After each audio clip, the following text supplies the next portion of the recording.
여러분, 4교시 수업을 하겠습니다. 이제 4교시에는 우리가 동영상을 보면서 인류의 종말에 대해서 객관적 가능성에 대해서 살펴보는 영상을 보겠습니다. 3개를 보겠는데요.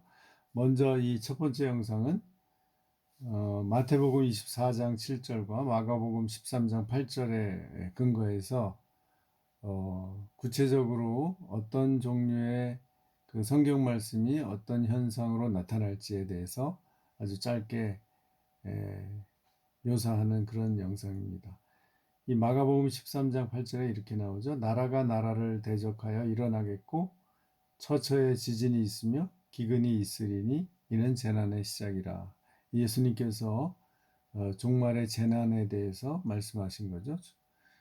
이것을 이제 보고 나서 이것을 이제 과학적으로 제시한 스웨덴의 글로벌 챌린지 재단이라고 있는데요. GCF라고 여기서 만든 인류 종말의 시나리오, 이제 과학적 근거를 가지고 얘기한 종말론에 대해서 얘기하겠습니다.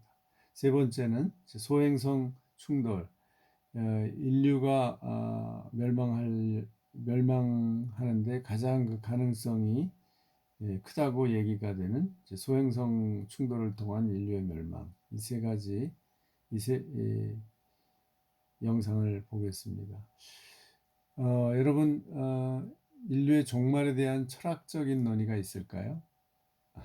제가 여러 가지로 찾아봤는데 이제 그런 철학적인 어떤 책이나 논의는 아직 제가 발견을 못했어요. 이 인간의 죽음에 대한 철학적 논의는 꽤 있습니다. 그런데 인류의 죽음, 인류의 종말에 대한, 또 지구의 종말에 대한 철학적인 책이나 논의는 아직 없는 걸로 알고 있습니다. 그래서 이제 우리가 성경의 종말의 그 예언들이 어떻게 일어나는지 과학을 통해서 한번 우리가 살펴보고자 합니다. 한번 여러분 보시면서 이렇게 종말이 올 수 있구나에 대해서 생각해 보시기 바랍니다. 자, 그럼 시작하겠습니다. 시리아 정부군이 화학무기를 사용했다는 의혹은 계속 제기가 되어왔죠. 결국 미국 등 서방의 군사 개입으로 확대가 됐습니다. 취재기자와 함께 이번 공습에 대해서 좀 더 자세한 이야기 나눠보겠습니다.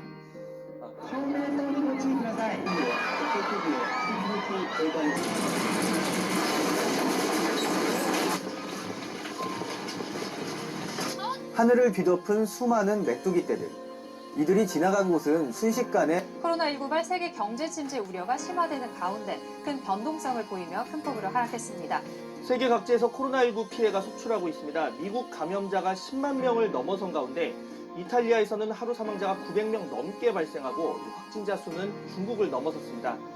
금세기 들어 가장 밝을 것으로 예상되는 대해성이 접근하고 있습니다. 5월 하순에 가장 가까워지는데 예상대로라면 낮에도 맨눈으로 볼 수 있다고 합니다. 김진두 기자의 보도입니다. 2016년 큰 인기를 끈 일본 애니메이션 너의 이름은엔 1200년 주기에 티아메트 해성이 등장합니다. 실존하지 않는 해성이지만 낮에도 보일 정도로 밝았고 두 조각으로 쪼개진 점 등을 봤을 때 이케아 세키 해성을 모델로 했을 가능성이 큽니다. 1965년 처음 발견된 이케아 세키 해성은 낮에도 보일 정도로 밝아 대해성으로 불렸습니다. 금세기 가장 밝은 해성이라는 평가를 받았는데 태양이 다가가며 부서지고 쪼개져 두 개의 조각만 남았습니다. 그런데 이와 비슷하게 밝을 것으로 추정되는 새로운 대해성이 등장했습니다. 녹색으로 밝게 빛나는 이 해성은 발견에 사용된 망원경 시스템 이름을 붙여 아트라스라고 합니다. 현재 화성과 지구 궤도 사이를 통과하고 있는데 5월 23일 지구에 최근접하고 5월 31일에는 태양에 가장 가까워집니다. 미 항공우주국 나사가 예측한 이 해성의 최고 밝기는 -5등. 하지만 해외 해성 전문가 사이트는 -7에서 -9등까지 밝아질 수 있다고 예측했습니다. 밤하늘에서 가장 밝은 별인 금성보다 훨씬 밝고 예상 최대치가 된다면 대해성이라던 이케아 세키와 비슷한 수준입니다. 우리 생애에 볼 수 있는 가장 밝은 행성 중 하나가 될 가능성이 있습니다. 현재 추세로는 금성보다 훨씬 밝아서 2시의 하늘에서도 충분히 볼 수 있을 전망입니다. 현재 밤하늘에서 쌍안경으로 볼 수 있는 아트라스 해성은 4월 하순부터는 북쪽 하늘 기린 자리에서 맨눈으로도 볼 수 있을 정도로 밝아질 것으로 보입니다. 이어 예상 최고치만큼 밝아진다면 5월 하순에는 낮에도 관측할 수 있을 전망입니다. 이 해성의 공정 주기는 6,000년으로 이번 기회를 놓치면 다시는 볼 수 없습니다. YTN 김윤우입니다. 시리아 정부군 예, 두 번째 영상을 보겠습니다. 이제 이 누가복음 말씀을 인용했네요.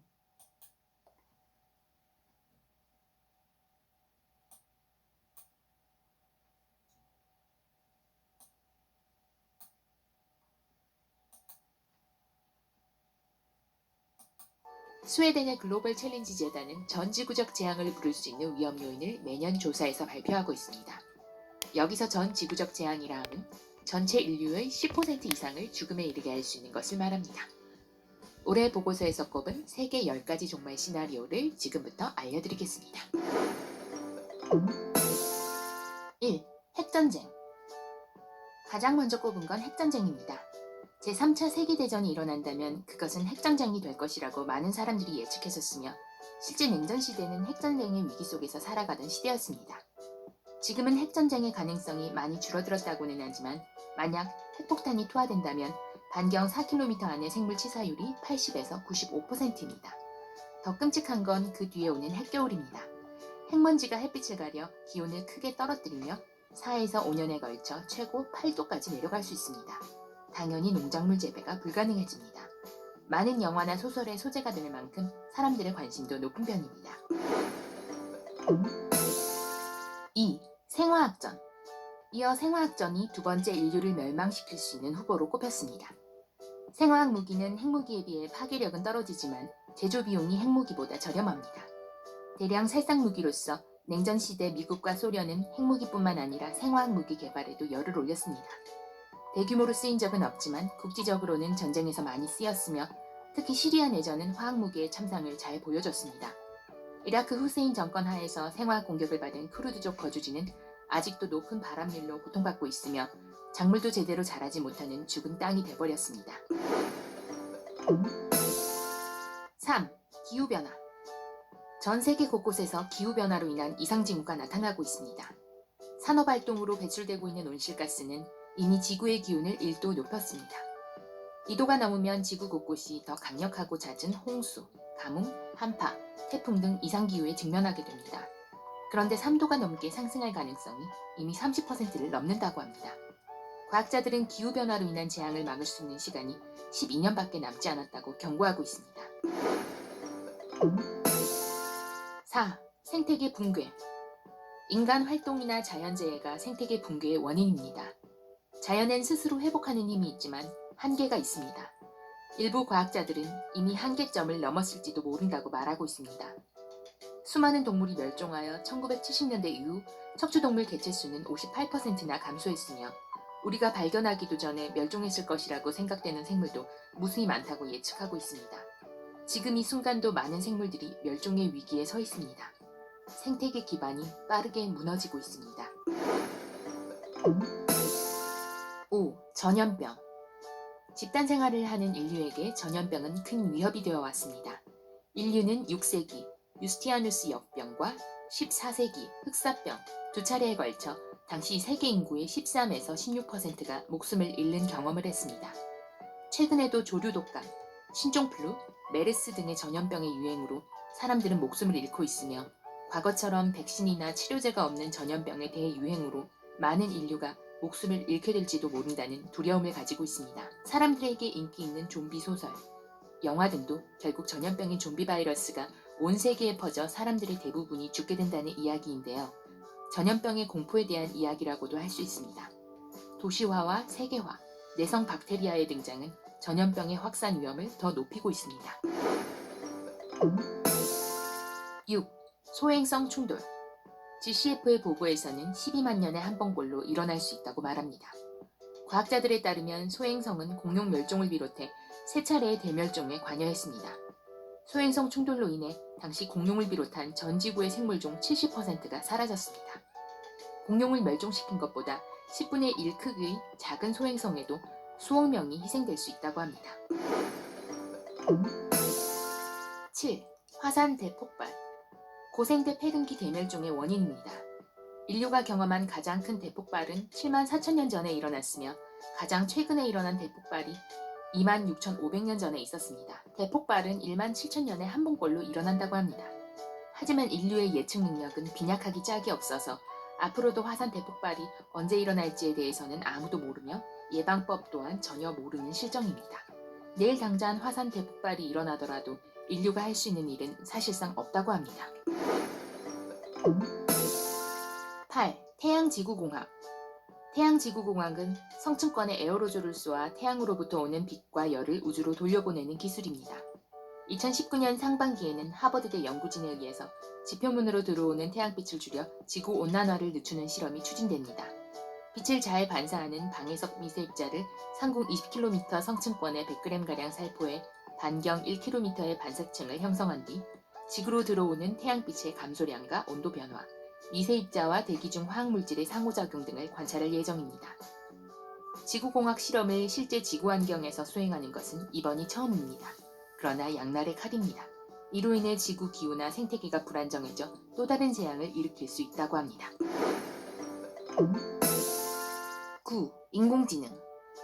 인공지능은 우리 생활을 편리하게 해주는 이제는 없어서는 안 될 존재이지만 이 인공지능을 악용할 경우 가공할 무기가 될 수 있습니다.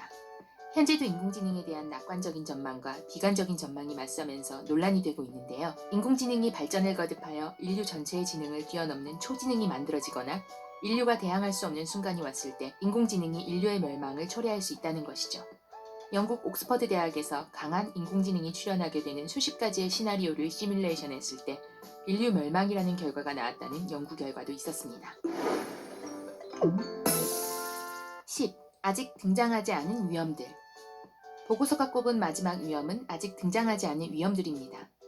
아직 등장하지는 않았지만 인간의 끝없는 기술 개발로 인해 앞으로 등장할 수 있는 위험들은 무궁무진하다고 합니다. 실제 인류에게 멸망이 닥칠지는 알 수 없는 일이지만 중요한 것은 인류를 위협하는 10가지 멸망 시나리오 중 소행성 충돌과 화산 폭발을 제외한 8가지는 인간 활동과 밀접하게 관련이 있다는 것입니다. 즉, 우리가 우리의 멸망을 자초하고 있다는 것이죠.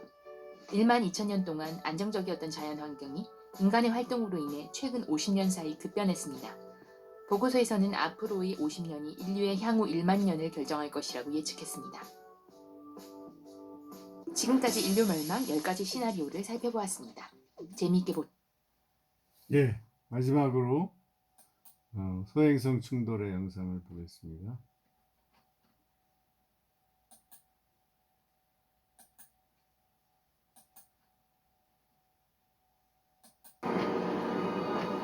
지름 500km의 천체가 충돌할 때 지구에선 어떤 일이 일어날까요?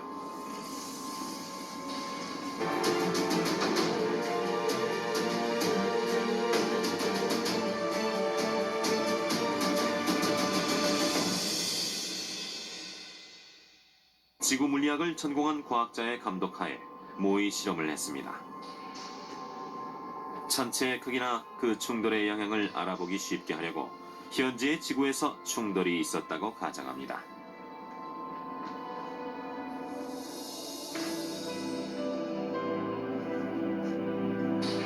지름이 500km라면 남한을 뒤덮을 만한 크기입니다.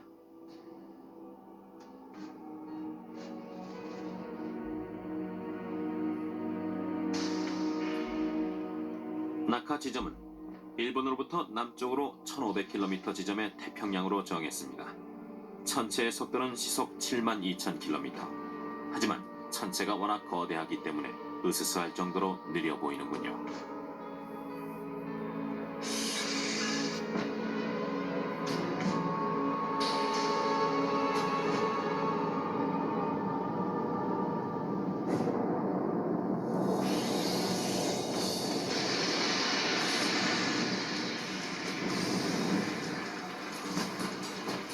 두께 10km의 지각이 통째로 걷어올려집니다. 지각 헤일로 불리는 현상이죠. 지각 헤일이 엄습한 수심 4,000m의 바다도 마치 얇은 껍질처럼 보입니다.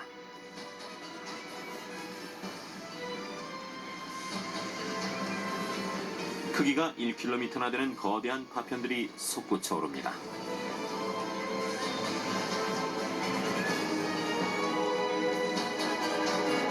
일본 열도도 분쇄되고 맙니다.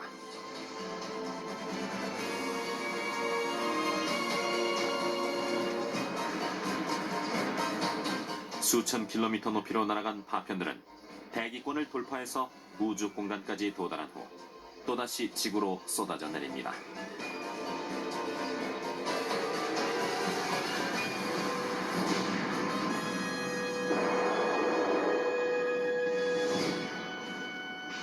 (7,000m) 높이의 운석공 테두리는 거대한 산맥처럼 보입니다. 운석공 지름은 4,000km로 괌섬에서 중국 대륙 일부까지 집어삼킵니다. 하지만 이건 재앙의 사소한 시작에 불과합니다.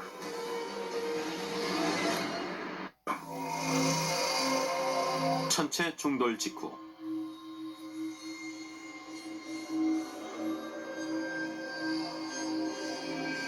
우주에서 보면 운석공 안에 이변의 주역이 드러납니다.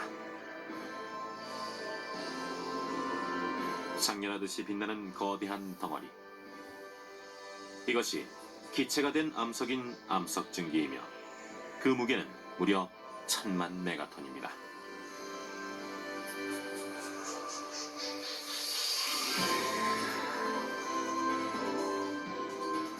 돔 모양으로 부풀어 오른 후 밀어 올려지듯이 순식간에 모든 방향으로 퍼져나갑니다.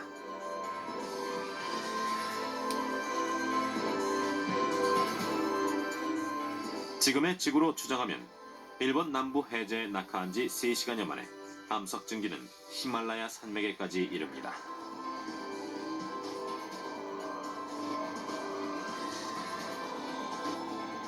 온도 4000도의 열이 초속 300m로 밀려옵니다.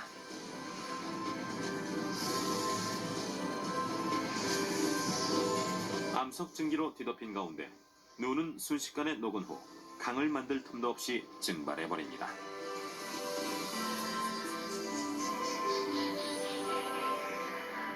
암석 증기는 충돌 지점의 반대편에 해당하는 아마존에도 도달합니다.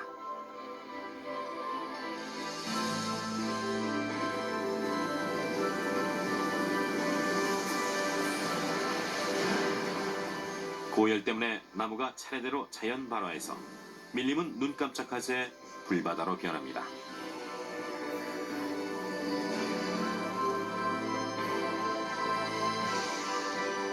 충돌한 지 하루 만에 지구는 마침내 장렬하는 암석 증기에 갇혀버립니다.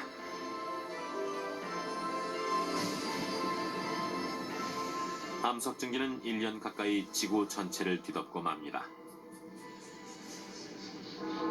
순식간에 수많은 태양이 나타난 것과 마찬가지죠.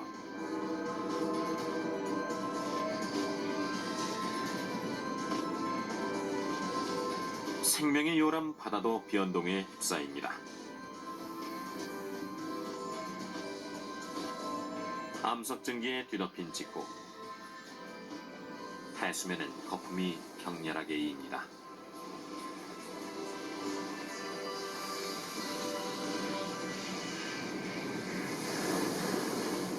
바다가 끓기 시작한 것이죠.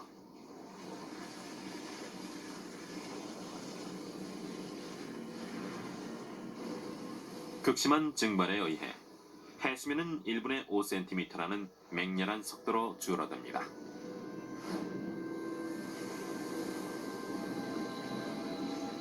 바닷물이 증발되자 소금이 드러납니다. 이 소금도 금세 증발돼 갑니다. 모습을 드러낸 해저는 여지없이 고열의 영향으로 용암처럼 녹기 시작합니다.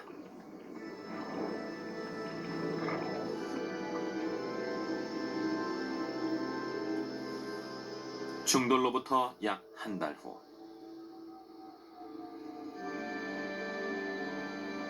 암석 증기 아래에 놓인 지표면입니다.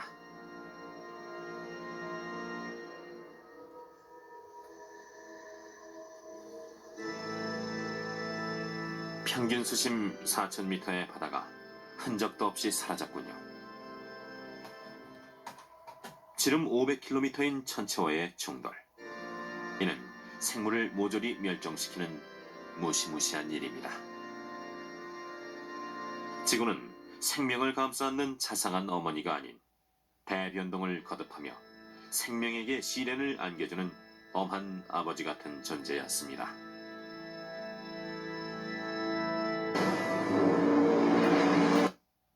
네, 잘 보셨죠? 인류의 종말이 어떻게 올지 우리는 정확히 알 수 없지만 이제 성경에 예언된 종말이 이런 식으로 일어날 수 있다는 그 가능성을 오늘 우리가 과학적으로 살펴보았습니다. 네, 이제 13주 강의가 끝났습니다. 여러분 14주 마지막 강의 다음 주에 이제 마치고 이제 시험이 15주에 됩니다. 비대면으로 준비해 주시기 바랍니다. 안녕히 계세요.